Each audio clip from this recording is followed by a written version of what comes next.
Good morning, students. How are you all? I hope you all are doing well. Today's topic is Section 2 of भारतीय न्याय संहिता 2023. ये जो section 2 है, इसमें हमने डेफिनेशंस पढ़ी थी, कुछ शब्दावलियाँ थी जिनको परिभाषित किया गया था. ऑलरेडी अपनी 2 वीडियोस में मैं इनको कवर कर चुकी हूँ. आज जो है हम रिमेनिंग टर्म्स को लेने वाले हैं. तो सबसे पहली जो टर्म है वो है ऑफेंस, अपराध. की अपराध क्या होता है? सेक्शन 2 ऑफ 24 ये क्या बताता है अपराध के बारे में? कोई भी ऐसा कार्य जो लॉ के खिलाफ हो, जो विधि के खिलाफ हो और जो पनिशेबल बनाया गया हो. अब यहाँ ये जो न्याय संहिता है, इसके तहत अपराध की जो परिभाषा है, ऑफेंस की परिभाषा है, तो which is made punishable by this संहिता. इस संहिता द्वारा अगर उस कार्य को, anything which is made punishable by this संहिता, इस संहिता द्वारा उस कार्य को अगर पनिशेबल बनाया गया है, then it will come under the term offence. तो वो ऑफेंस की कैटेगरी में आएगा.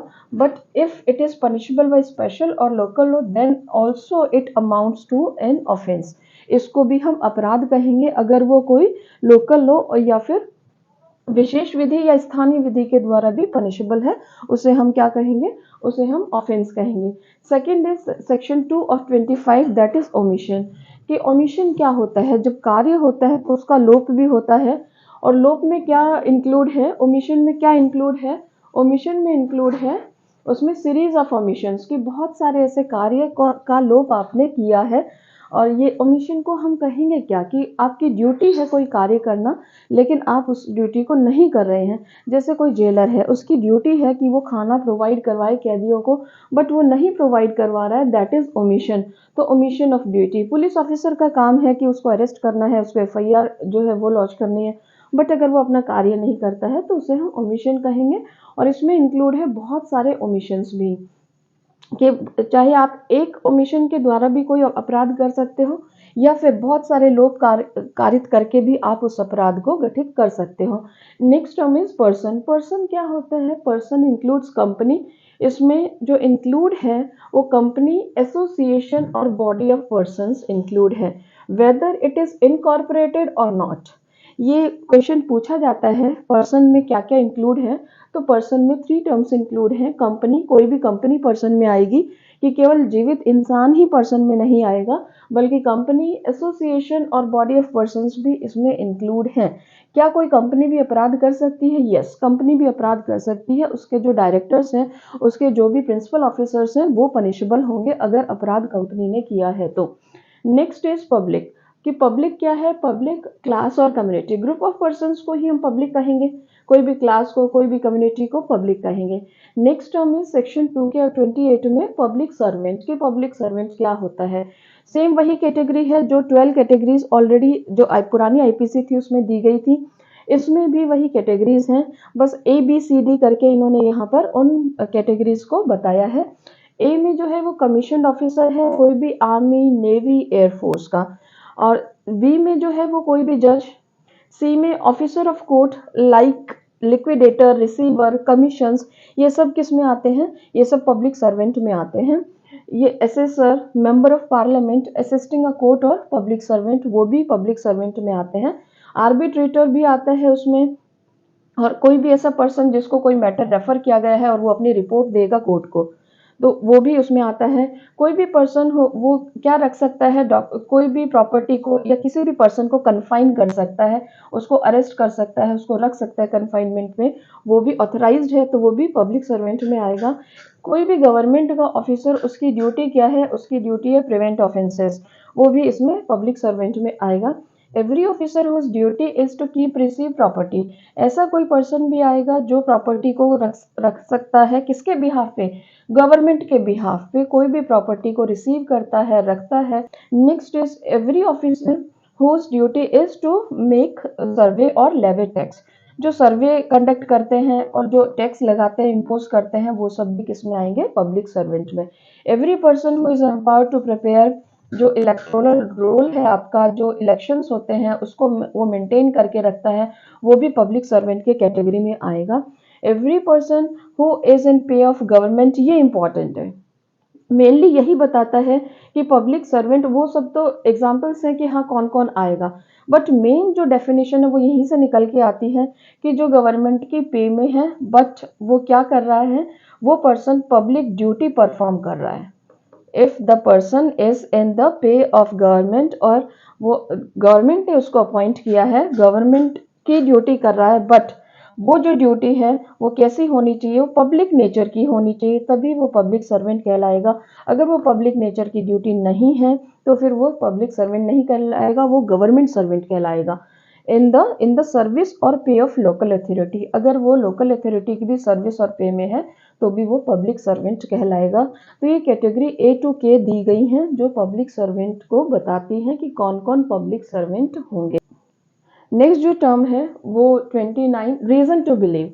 रीजन टू बिलीव क्या है, if any person has sufficient cause to believe anything then it is said to be reason to believe, कि हाँ उसके पास कारण है कुछ भी विश्वास करने का। स्पेशल लॉ क्या होता है, स्पेशल लॉ है पर्टिकुलर सब्जेक्ट पर अगर कोई भी कानून बनाया जाता है उसे हम क्या कहेंगे, उसे स्पेशल लॉ कहेंगे। जैसे women domestic violence act women के लिए बनाया गया है पर्टिकुलरली, जैसे आपका चिल्ड्रन के लिए बनाया गया है, पोक्सो बनाया गया है। तो जुवेनाइल जस्टिस एक्ट है वो स्पेशल सब्जेक्ट को लेकर बनाया गया है, इस वजह से उसे हम क्या कहेंगे, स्पेशल लॉ कहेंगे।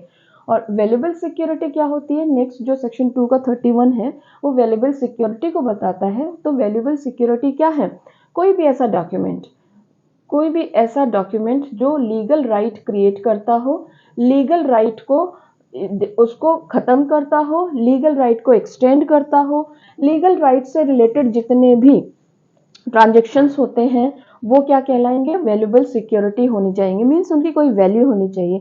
क्या कोई ऐसा कोई कोरा कागज जो प्लेन पेपर है उस पर अगर सिग्नेचर कर दिए वो वैल्यूएबल सिक्योरिटी की कैटेगरी में आएगा, यस, क्योंकि उस पेपर पर उसकी वैल्यू है, अगर उस पर हम कुछ भी लिख देंगे तो वो क्या उसको बाउंड करता है लीगली। तो इस वजह से वो भी जो है वो पेपर भी क्या आएगा, वैल्यूएबल सिक्योरिटी में आएगा। नेक्स्ट टर्म इज वेसल, कि वेसल क्या होती है, वेसल होती है कि पानी के थ्रू किसी भी पर्सन्स को या प्रॉपर्टी को ले जाना, convenience of by water of human beings and property, कि ह्यूमन बीइंग को, लोगों को या प्रॉपर्टी को पानी के उससे मीन से वहां से ले जाना, उसको क्या कहेंगे, उसको हम वेसल कहेंगे। Next is voluntarily. वॉलेंटरली क्या होता है कि स्वेच्छा से, स्वेच्छा से कोई काम कब कहेंगे कि हमने ये काम स्वेच्छा से किया है, जब हमारी इंटेंशन हो उस काम को करने की, जब हमें वो नॉलेज हो कि हाँ अगर हम ये कार्य करेंगे तो इसके कॉन्सिक्वेंसेस ये होंगे, और रीज़न टू बिलीव हो कि हाँ हम इस विश्वास के साथ कर रहे हैं तो यही परिणाम निकलने हैं, तो उसको हम क्या कहेंगे, उसको हम वॉलेंटरली कहेंगे, स्वेच्छा से वो कार्य हमने किया है। नेक्स्ट इज विल, कि वसीयत जो है वो क्या होती है, कोई भी टेस्टामेंट्री डॉक्यूमेंट, डॉक्यूमेंट यहाँ यूज़ किया है इट मीन्स वो रिटर्न में होनी चाहिए, क्योंकि विल जो है मॉमडन्स में वो ओरल भी होती है, लेकिन यहाँ पर इसी वजह से ये टेस्टामेंट्री डॉक्यूमेंट वर्ड यूज़ किया है। जब हम इससे संबंधित अपराध पढ़ेंगे तो वो डॉक्यूमेंट्री अपराध ही होते हैं, इस वजह से यहाँ पर टेस्टामेंट्री डॉक्यूमेंट वर्ड यूज़ किया है। नेक्स्ट 35 इज विमेन, कि विमेन जो है वो कौन हो सकती है, कोई भी एज की जो फीमेल है उसको हम यहाँ पर विमेन कहेंगे। और ये कौन से उसमें है, सेक्शन 2 के 35 में। 2 के 36 में रॉन्गफुल गेन है, 37 में रॉन्गफुल लॉस है, और 38 में गेनिंग रॉन्गफुली और लूजिंग रॉन्गफुली, ये तीनों के तीनों टर्म्स यहाँ पर डिफाइन की गई हैं। तो रॉन्गफुल गेन क्या होता है, कोई भी ऐसा गेन जो अनलॉफुली लिया गया हो, लॉफुल नहीं लिया है आपने, लॉफुल मीन्स से उसको नहीं लिया है, बल्कि अनलॉफुली गेन किया है उस पर्सन से जो लीगली एंटाइटल्ड है उस प्रॉपर्टी को लेने के लिए, तो उसे हम कहेंगे रॉन्गफुल गेन। अगर उस गेन को रॉन्गफुली प्राप्त किया गया है तो उसे कहेंगे रॉन्गफुली गेन, और जिस पर्सन के कब्जे से तुमने वो चीज ली है तो उसको हम क्या कहेंगे, उसको हम ये कहेंगे कि उसको रॉन्गफुल लॉस हुआ है। तो रॉन्गफुल गेन और रॉन्गफुल लॉस, यहाँ पर unlawful means, this term is very important. ये जो अनलॉफुल मीन्स है ये बहुत इंपॉर्टेंट है, कि ऐसा गेन या ऐसा लॉस जो आपने अनलॉफुल मीन्स से प्राप्त किया है या किसी को कारित किया है। और रॉन्गफुली जो आप गेनिंग कर रहे हो, रॉन्गफुली लूजिंग कर रहे हो, उसका क्या मतलब है, उसका मतलब है कि आप रिटेन करके, रॉन्गफुल गेन का मतलब आप रिटेन कर रहे हो उस प्रॉपर्टी को।